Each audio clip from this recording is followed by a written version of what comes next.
जयपुर में policing with excellence forward 2 दिवसीय conference उद्घाटन सत्र ने मुख्यमंत्री भजनलाल शर्मा कर्या संबोधित। बदलता अपराध रा तरीका ने देखता थका आधुनिक तकनीका रा उपयोग माथे दिया जोर। बीकानेर रा कृषि विश्वविद्यालय में प्राकृतिक खेती माथे जागरूकता विषय माथे आधारित राष्ट्रीय संगोष्ठी री हुई शुरुआत। राज्यपाल हरिभाऊ किशनराव बागड़े गया स्वच्छ पर्यावरण खातर प्राकृतिक खेती अपनावा री है जरूरत। प्रधानमंत्री नरेंद्र मोदी देशवासियों ने राष्ट्रीय खेल दिवस री दीना शुभकामनाएं। सोशल मीडिया माथे आपरा संदेश में कया सरकार खेला में युवाओं ने आगे बढ़ावा खातर है प्रतिबद्ध।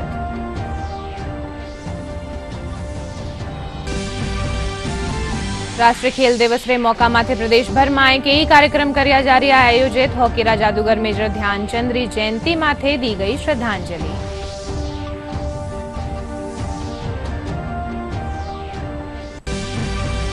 और प्रदेश रा कई जिला में मानसून री बिरखारो दौर जारी। मौसम महकमो भरतपुर, जयपुर और उदयपुर संभाग में आवता 36 घंटा में बिरखारी बारिश की जताई आस।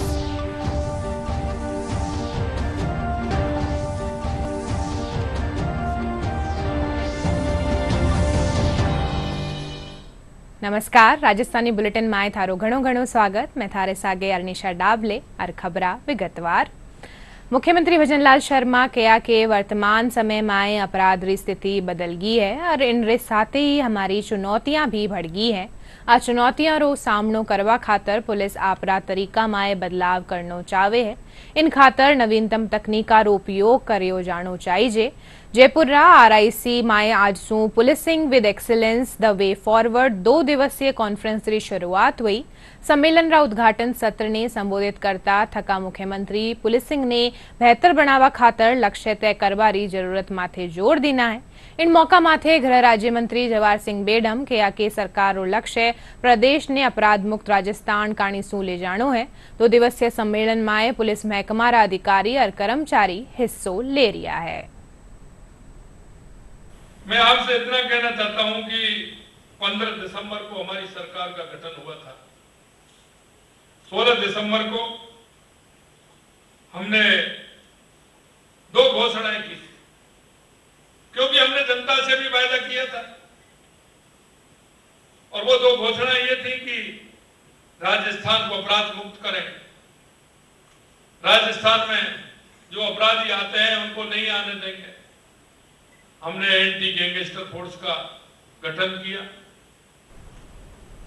जिसके माध्यम से राजस्थान में जो गैंगस्टर की स्थिति है वो किसी भी तरह से खत्म हो।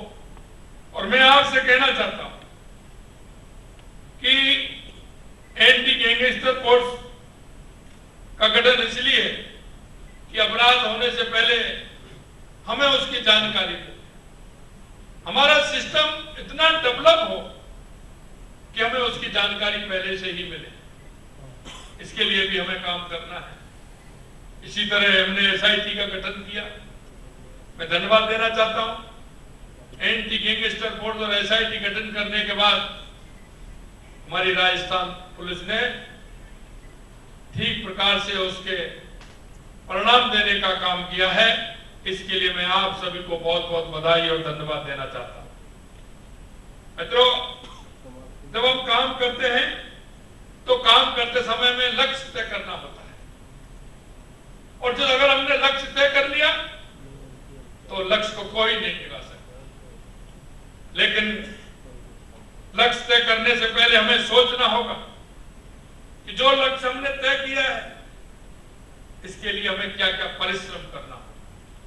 और उस परिश्रम के आधार पर हमें हमारी पुलिसिंग को ठीक प्रकार से किस प्रकार से कर सकते हैं ये भी हमें करना होगा। मैं उम्मीद है मुझे 2 दिवसीय कार्यशाला के दौरान पुलिसिंग के सभी आयाम पर विस्तृत चर्चा होगी। आज हमारे सामने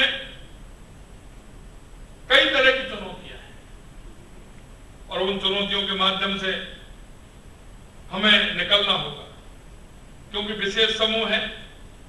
कभी धार्मिक कट्टरपंथा भी हमारे सामने आती है, तो कभी हमारे सामने वो घटनाएं आती हैं जो साइबर क्राइम जैसी घटनाएं हों, उन घटनाओं को रोकने के लिए जिस तरह का प्रयास राजस्थान में किया है, विशेषकर मेवात में किया है, इसकी काफी सराहना है।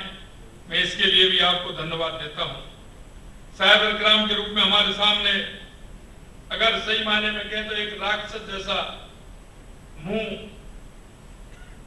फाड़े खड़ा है कि जो साइबर क्राइम की स्थिति पूरे देश के अंदर बढ़ती जा रही है। हमें इसके लिए, मैंने कहा था कि इसके लिए हमें कोई अभियान चलाना चाहिए और उस अभियान के माध्यम से ऐसे लोगों को अगर कड़ी सजा मिलेगी तो निश्चित रूप से साइबर क्राइम भी हमारा कम होगा। राजस्थान के परिप्रेक्ष्य में हम पुलिस को और कैसे सुदृढ़ करके अपराध मुक्त राजस्थान बनाने की ओर चले, उस पर इन 2 दिनों में मंथन है और राजस्थान शांति प्रिय प्रदेश बनेगा, इसकी भी मेरी आशा और विश्वास। राजस्थान पुलिस को मैं साधुवाद देना चाहूँगा कि उन्होंने आज से 6 महीने पहले ही हैकाथॉन फर्स्ट का आयोजन किया। 27 प्रदेशों के साइबर एक्सपर्ट, इस पर रिसर्च कर रहे छात्र छात्राएं, उनको बुलाकर उनके अनुभवों को साझा किया गया था और उसके बाद साइबर के खिलाफ राजस्थान की पुलिस ने जो प्रहार शुरू किए, मुझे संतुष्टि है कि अपराध के ग्राफ में कमी आई है और अपराधी सलाखों के पीछे पहुंच रहे हैं। राज्यपाल हरिभाऊ किशनराव बागड़े कहा कि स्वच्छ पर्यावरण खातर प्राकृतिक खेती अपनावारी जरूरत है। वे कहा कि रासायनिक उर्वरकां रा उपयोग सु जमीन री क्षमता कम वेरी है। इनरा उपयोग सु कैंसर जैसा असाध्य रोगियां री संख्या बढ़ रही है। बीकानेर रा कृषि विश्वविद्यालय में आयोजित प्राकृतिक खेती माथे जागरूकता विषय माथे आधारित राष्ट्रीय संगोष्ठी रा उद्घाटन सत्र ने संबोधित करता थका राज्यपाल प्राकृतिक खेती ने बढ़ावो देवा माथे जोर दिना। इन मौका माथे केंद्रीय कानून मंत्री अर्जुन राम मेघवाल और केंद्रीय कृषि राज्य मंत्री भागीरथ चौधरी समेत गणमान्य लोग मौजूद रहा।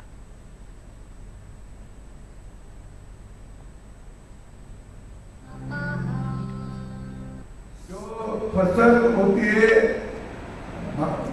उसको भाजीपाला जो होता है या उसमें भी दवाई मारते हैं, दवाई उससे फवारते हैं और तुरंत बाजार में भी आता है।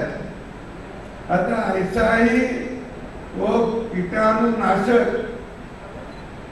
वो सब्जी के वजह से, धान के वजह से अपने शरीर में जाता है और इसके कारण और बीमारी भी बढ़ती है।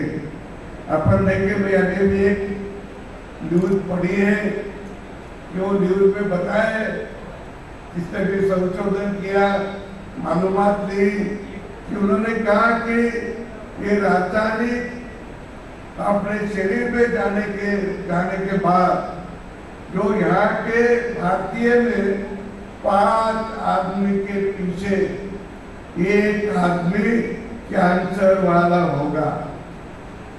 वर्षा पे निर्भर कीटनाशक का प्रयोग कम से कम, जो हमारी गाय होती है, बकरी होती है, भेड़ होती है, पशुधन, उसकी खाद, उसका यूज करके तो हम प्राकृतिक खेती करते हैं, वो हमारे कार्बन एमिशन को कम करेगी, ऐसा नरेंद्र मोदी जी ने कहा है।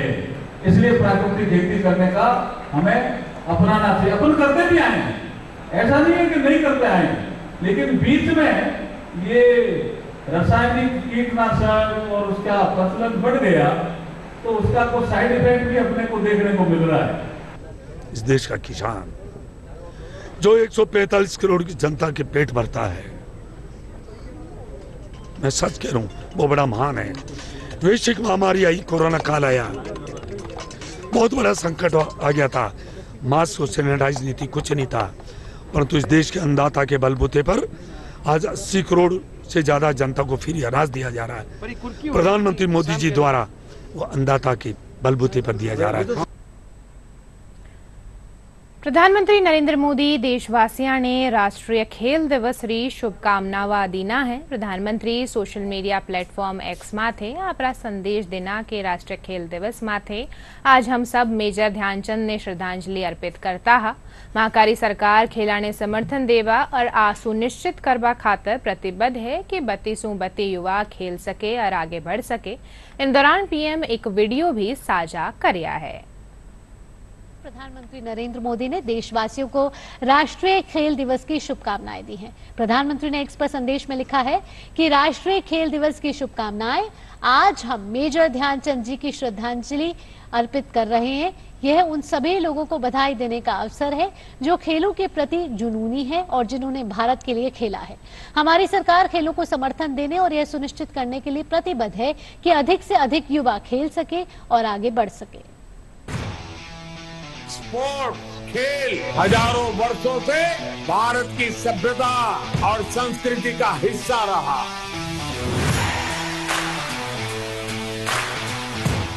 स्पोर्ट सिर्फ मेडल जीतने का नहीं बल्कि दिलों को जीतने का माध्यम है।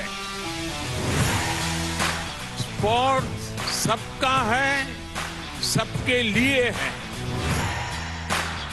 स्पोर्ट सिर्फ चैंपियंस ही तैयार नहीं करता बल्कि पीस, प्रोग्रेस और वेलनेस को भी प्रमोट करता है। स्पोर्ट्स दुनिया को जोड़ने का एक और सशक्त माध्यम है। स्पोर्ट्स की सॉफ्ट पावर देश की पहचान को, देश की छवि को कई गुना ज्यादा बेहतर बना देती है।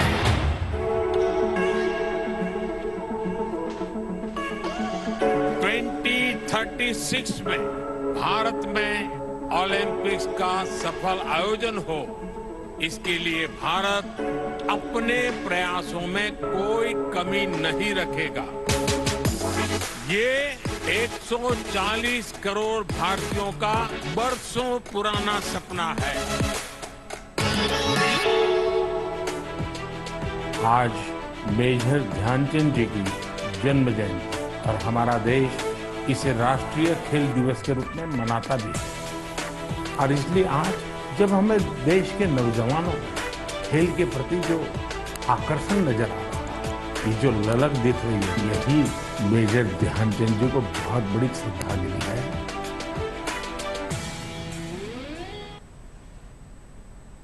राष्ट्रीय खेल दिवस रा मौका माथे आज देश भर में कई आयोजन किया जा रहा है। हॉकी रा जादूगर मेजर ध्यानचंद री जयंती माथे ओ दिवस मनाओ जाओ है। पेश है एक रिपोर्ट। हमारे स्टूडियो में मौजूद हैं मेजर ध्यानचंद। फॉरेन कंट्री जो हॉकी सीखी है इसमें शक नहीं है कि हिंदुस्तान के जरिए सीखी। उन लोगों ने इतनी ज्यादा प्रैक्टिस कर ली कि हम अब हिंदुस्तान का मुकाबला करने लगे। मैंने देखा है रिसेंटली यूरोप कंट्री के खेलों को कि वो हमारे मुकाबले में थोड़ा ड्रिबलिंग करने लगे हैं, बजाय मारने के अब ड्रिबलिंग भी शुरू कर दिया। जी हाँ, काफी इम्प्रूवमेंट्स हैं उनके। It's an army, British army, for entertainment and recreation. They used to play the sport of hockey. That's how modern hockey came into India. So somehow Dhyanchand got into that hockey team. When he played, he was supposed to play against his bosses, colonels and all other people. So his first aim is not to hurt them. Dhyanchand के बारे में कहा जाता था कि वो बिल्कुल chess की तरह हॉकी के मैदान को देखते थे। उनको पता होता था कि उनका खिलाड़ी किस जगह पर है और वो ब्लाइंड फोल्ड, अगर आप उनकी आंखों पर पट्टी भी बांध दें तो वो एक ऐसी जगह पास करते थे जहां खिलाड़ी मौजूद, बिल्कुल पिन पॉइंट उसी जगह पर गेंद रुकती थी। तो ये प्रेसिशन था। When he played in America, they thought probably there was some magic in his hockey stick, and they even changed his sticks. What Dhyanchand was playing in his times was nothing but what we are playing nowadays. Magic man like Don Bradman in cricket. Hockey was in his blood. Hockey was in his thought. Hockey was in his action. People say he had some electric power. No, he visualized you should not hold the ball. Much before Sachin Tendulkar Roger Federer, Michael Jordan, Senna, Muhammad Ali, Pele, there was Dhyan Chand.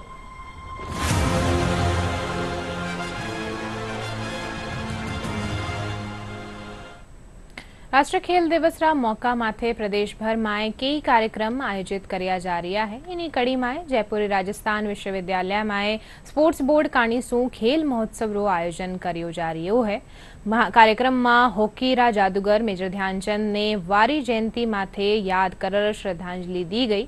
इन मौका माथे के खेल प्रतियोगिता वारो आयोजन करियो जा रही है। कार्यक्रम में राजस्थान विश्वविद्यालय री कुलपति प्रोफेसर अल्पना कटेजा कहा कि सगला ने कम सु कम 30 मिनट रो टेम खेला खातर निकालनो चाहिए, जिनसु हम सब मानसिक और शारीरिक रूप से स्वस्थ रह सके। कार्यक्रम में खिलाड़ियों ने शपथ भी दिलाई गई।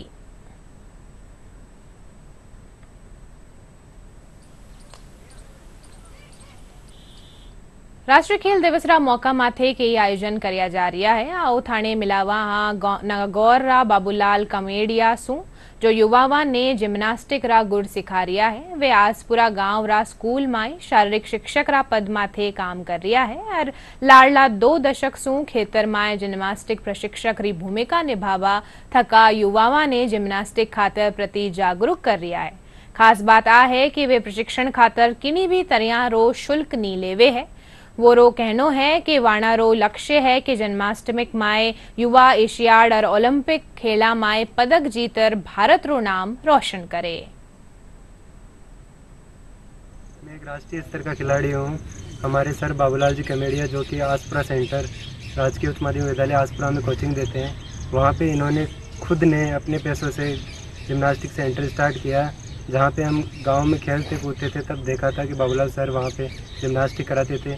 तब इन्होंने हमें जिम्नास्टिक में मतलब बुलाया और डाला जिम्नास्टिक में, फिर प्रेरणा दी कि जिम्नास्टिक में ऐसे ऐसे खेल होते हैं। हमारे घर वालों को भी नहीं पता था कि जिम्नास्टिक क्या खेल होता है, खेलों में आगे कैसे बढ़ना है, जो कि हमें बाबूलाल सर ने सिखाया। आगे स्टेट और राष्ट्रीय स्तर पर भी खूब बार भेजा है। 2004 से मैंने जिम्नास्टिक का प्रशिक्षण शुरू किया, जिसके फलस्वरूप 45 बच्चे राष्ट्रीय स्तर पर बार खेल चुके हैं, जिसमें राष्ट्रीय विद्यालय प्रतियोगिता है, राजस्थान राज्य क्रीड़ा परिषद की प्रतियोगिता है और ऑल इंडिया यूनिवर्सिटी है। इसमें बच्चे भाग ले रहे हैं और अनगिनत मेडल प्राप्त किए हैं। और 5 लड़के हैं जो वो राजकीय सेवा में शारीरिक शिक्षक के पद पर लगे हैं और बाकी अनगिनत बच्चे हैं जो मेडल प्राप्त किए हुए हैं और अभी ट्रेनिंग है, पीटीआई की ट्रेनिंग में वो ट्रेनिंग काट रहे हैं। नागौर जिले में भी एक शारीरिक शिक्षक है जो इस खेल को वास्तव में प्रत्येक बच्चे तक पहुंचाने का प्रयास कर रहे हैं। यहाँ तक कि इनके द्वारा इस गतिविधि के आयोजन के लिए जो इक्विपमेंट चाहिए वो काफ़ी महंगे आते हैं, जो राज्य के विद्यालयों के अंदर पॉसिबल नहीं है। परंतु इन्होंने अपने लेवल पर चाहे सांसद कोटे से हो, एमएलए फंड से हो या जन सहयोग से बच्चों के लिए संसाधन उपलब्ध करवाए। मैं ये देखिए कि लगभग इनके कार्यकाल में विगत कुछ समय से लेकर अभी तक कितने बच्चों को इन्होंने नेशनल तक पहुंचा दिया, इनको खुद कोई काउंटिंग नहीं है मुझे लगता है। और अभी पीछे जो भी शारीरिक शिक्षकों की भर्ती हुई थी, इनसे शिक्षित होकर इस गेम्स के माध्यम से बहुत से बच्चे शारीरिक शिक्षक लग चुके हैं। इनका जो कार्य है वो जिसकी जितनी भी प्रशंसा की जाए, और मैं ये कहूँगा कि बाबूलाल कमेडिया का जो कार्य है समस्त शारीरिक शिक्षकों के लिए एक अनुकरणीय कार्य है।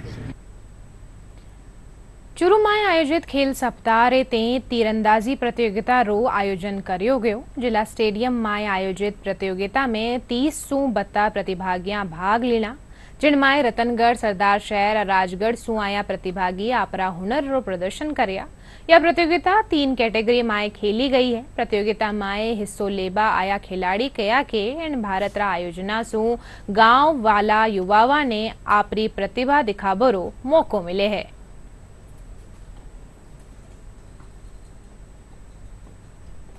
प्रतियोगिता का स्टार्ट हो रही है, इसके अंदर मैं भी भाग ले रही हूँ और इसमें मैं अपना बेस्ट से बेस्ट दूंगी और आगे भी कोशिश रहेगी कि मैं इंडिया खेलूँ। मैं आर्चरी करता हूँ और मुझे आज हमारे यहाँ पे प्रतियोगिता होगा, इसलिए मुझे यहाँ पे गोल्ड मेडल जीतना है और आगे भी मैं इंडिया में भी खेलना चाहता हूँ, ओलंपिक में भी खेलना चाहता हूँ। मैं आज इस प्रतियोगिता में भाग लूँगा और मैं अच्छे से अच्छा करूँगा और सबसे अच्छा मैं जीत के जाऊँगा और मेडल ले जाऊँगा। हमारे चूरू जिले में स्टेडियम में तीरंदाजी का मैच हो रहा है और यहाँ हमने तीरंदाजी का ये टूर्नामेंट आज चालू कर रहे हैं। यहाँ कम से कम 25-30 बच्चों ने पार्टिसिपेट किया है, इनमें गर्ल्स भी है, बॉयज़ भी है। तो बाकी बहुत अच्छा मुकाबला होगा आज, जिसमें सरदार शहर से, रतनगढ़ से बच्चों ने पार्टिसिपेट किया है। ये राष्ट्रीय खेल दिवस के ऊपर जो आयोजन हो रहा है आर्चरी प्रतियोगिता का, एक बहुत शानदार प्रयास है और इससे चूरू ही नहीं बल्कि आसपास के क्षेत्रों में भी अच्छा मैसेज आएगा। पहले ये प्रतियोगिता आदिवासी एरिया में हुआ करती थी, डूंगरगढ़, बांसवाड़ा, उदयपुर उस साइड में हुआ करती थी। अभी 3 साल से यहाँ प्रयास हुआ है, काफ़ी रिजल्ट भी मिले हैं और बहुत बढ़िया मैसेज आएगा। आगे स्कूल्स की प्रतियोगिताएं भी आ रही हैं, ओपन भी आ रही हैं, तो काफ़ी बच्चे भी इससे जुड़ेंगे और बहुत बढ़िया मैसेज आएगा। जयपुर मोती डूंगरी गणेश मंदिर में 7 सितंबर ने भगवान गणेश रो जन्मोत्सव मनायो जावेलो। 9 दिना ताई चालबा वाला इन उत्सव री शुरुआत 31 अगस्त ने भगवान गणेश रा पंचामृत अभिषेक रे साथ होवेली। मंदिरा महंत कैलाश शर्मा जयपुर में खबर निवासा रे में दौरान जानकारी देता थका बताया कि 31 अगस्त ने कलश यात्रा निकाली जावेली।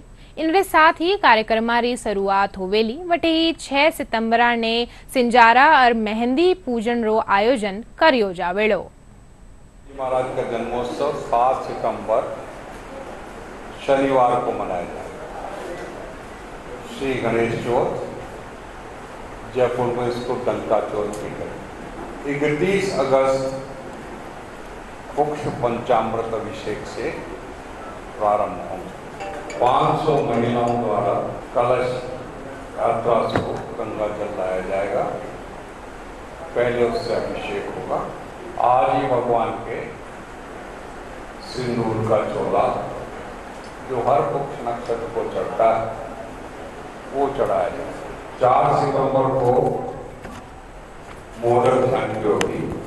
मोदक झांकी में विभिन्न प्रकार के मोदक भगवान के अर्पित करे जाएंगे। 21 मोदक, 108 मोदक, 1000 मोदक भगवान के नामावली के अनुसार अर्पित करेंगे। 6 सितंबर को सिंजारा महोत्सव होगा। इस रोज जयपुर की परिपाटी के अनुसार भगवान के मेहंदी धारण होगी, भगवान के डंके धारण होंगे। भगवान एक विशेष पोशाक के अंदर विराजमान होंगे। इस बार झांकियों में कोशिश ये करी गई है कि बड़े समाज, छोटे समाज इन झांकियों से जुड़े, जिससे एक अच्छा वातावरण पैदा हो। इसमें मंदिरों को जोड़ने की भी कोशिश करी गई है कि मंदिर भी जुड़े। उसमें खाटू श्याम जी की भी आपको एक झांकी दिख सकती है, मेहंदीपुर बालाजी की भी दिख सकती है। वो प्रयास करे जा रहे हैं। कुछ मंदिरों का कंफर्मेशन आ गया, जिसमें खोले के हनुमान जी भी हैं, वो उनकी झांकियाँ इसके अंदर सम्मिलित हैं।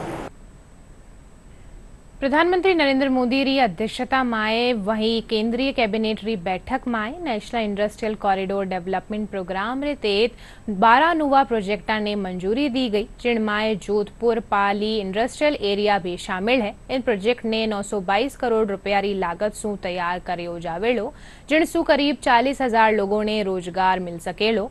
केंद्रीय सरकार काणी सु लिया गया इन फैसला रो व्यापारी वर्ग स्वागत करिया है।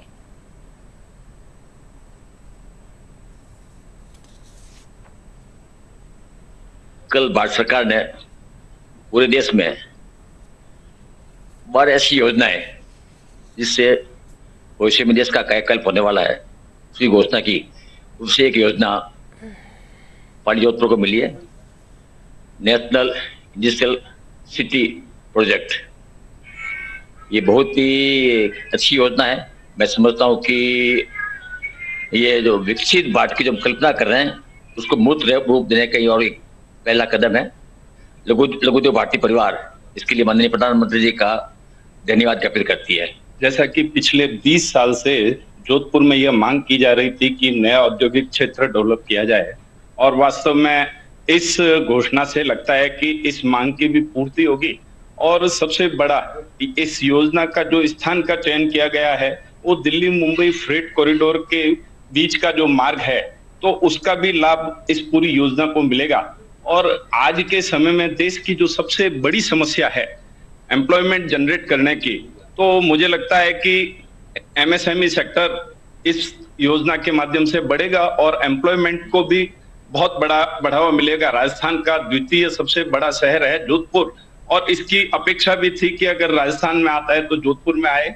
इसके लिए हम केंद्र सरकार मोदी जी का बहुत बहुत धन्यवाद व्यक्त करते हैं। सारे औद्योगिक क्षेत्रों की तरफ से व राजस्थान की जनता की तरफ से मोदी सरकार का धन्यवाद ज्ञापित करता हूं कि उन्होंने मारवाड़ की जो एक बहुत लंबे समय से डिमांड थी इंडस्ट्रियल एरिया को लेके, वो उन्होंने इसी बहाने, इस स्मार्ट इंडस्ट्रियल सिटी के बहाने पूरी करी है।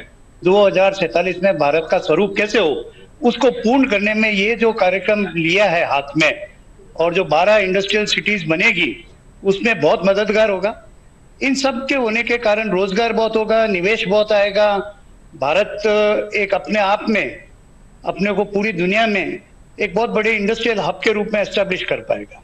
जोधपुर में सब तरह के व्यापार, उसमें हैंडीक्राफ्ट है, ग्वारगम है, स्टील है, टेक्सटाइल है, तो उनको भी विकास होगा और नए नए उद्योग धंधे भी आएंगे, उसका भी बहुत बड़ा फायदा मिलेगा। और बड़ी बात यह कि इतने बड़े भारत में जोधपुर और पाली को याद करके शामिल किया, उसके लिए मोदी सरकार को और उनके मंत्रियों को सबको बहुत बहुत धन्यवाद। राजसमंद माए हिंदुस्तान जिंकरी एसके माइंस माए देर रात थिया हादसा माए 2 मजदूरा री मौत वेगी। जानकारी रे मुजब माइंस माए दोनों मजदूर जंबो ड्रिल मशीन सु ड्रिलिंग रो काम कर रिया हो। इन दौरान मलबा गिरबा सु मशीन स्लिप होर गड्ढा माए चली गई। मशीन माए काम कर रिया उत्तर प्रदेश निवासी 2 मजदूरा री मौत हुई गई। हादसों रे पाछे श्रमिक हिंदुस्तान जिंकरा गेट रे बारे जमा हुई गई है। सूचना मिलना माथे पुलिस मौका माथे पूगी और घटना री जानकारी लेनी है। प्रदेश रा कई जिला माए मानसून री बिरखा रो दौर जारी है। लाडला 24 घंटा माए भरतपुर, सिरोही, अलवर, डूंगरपुर और उदयपुर समेत कई जिला माए बिरखा हुई है। इन दौरान सबसूबती श्री गंगानगर रा जेतसर माए 80 मिलीमीटर बिरखा दर्ज करेगी। मौसम विभाग भरतपुर, जयपुर और उदयपुर संभाग में अगला 36 घंटा में कटे कटे हल्की सु मध्यम दर्जारी बिरखा होबारी संभावना जताई है। मौसम विभाग रो कहना है कि 2 सितंबर ने कोटा, उदयपुर और भरतपुर संभाग में बिरखारी गतिविधियां में बढ़ोतरी वेली और कुछ एक ठोरा माथे भारी बिरका हो सके है। और खास खबरा एक बार फेरू। जयपुर में policing with excellence the way forward 2 दिवसीय कॉन्फ्रेंस रा उद्घाटन सत्र ने मुख्यमंत्री भजनलाल शर्मा कर्या संबोधित। बदलता अपराध रा तरीका ने देखता थका आधुनिक तकनीका करा उपयोगा माथे दिया जोर। बीकानेर रा कृषि विश्वविद्यालय में प्राकृतिक खेती माथे जागरूकता विषय माथे आधारित राष्ट्रीय संगोष्ठी री शुरुआत। राज्यपाल हरिभाव किशनराव बागड़े कहा स्वच्छ पर्यावरण खातर प्राकृतिक खेती अपनावा रही है जरूरत। प्रधानमंत्री नरेंद्र मोदी देशवासियों ने राष्ट्रीय खेल दिवस री दीना शुभकामनावा। सोशल मीडिया माथे आपरा संदेश माए कया सरकार खेड़ा माए युवावा ने आगे बढ़ावा खातर है प्रतिबद्ध।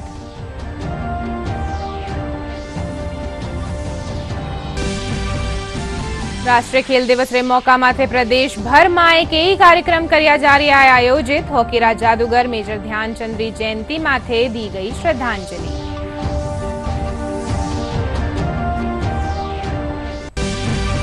और प्रदेश रा के जिला में मानसून री बिरखारू दौर जारी। मौसम महकमो भरतपुर, जयपुर और उदयपुर संभाग में आवता 36 घंटा में बिरखारी बारिश की जताई आज।